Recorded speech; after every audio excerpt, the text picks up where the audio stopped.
Rome didn't fall the way you think. It almost collapsed centuries earlier, quietly, embarrassingly. And if this moment had gone slightly differently, there would be no Roman Empire to remember. This story is rarely taught because it exposes how fragile Rome really was. When people talk about the fall of Rome, they jump straight to barbarian invasions, corruption, and decay. But empires don't die in one moment. They almost die many times before history remembers the final one. And this was the closest Rome ever came to disappearing completely. Not at its end, at its rise.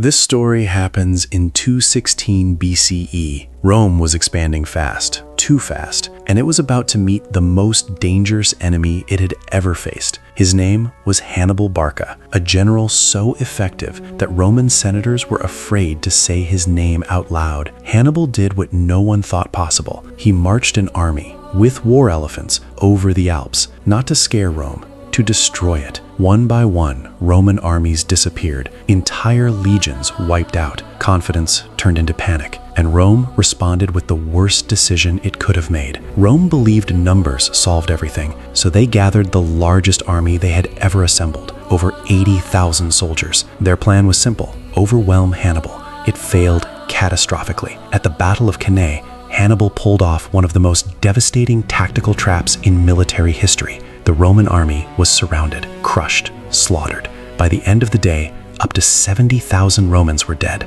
Senators lost sons. Entire families vanished. Rome had never experienced a loss like this. This is the moment history rarely explains properly. After Cannae, Rome had no real army left.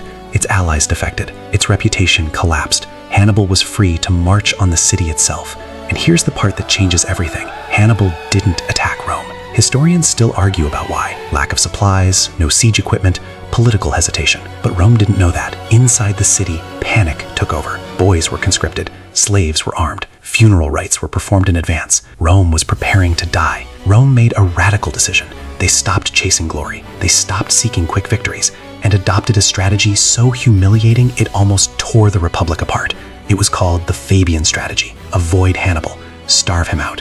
Refuse direct battle. Romans hated it. They mocked it, but it worked. Slowly, Hannibal's advantage disappeared. Rome survived not by strength, but by restraint.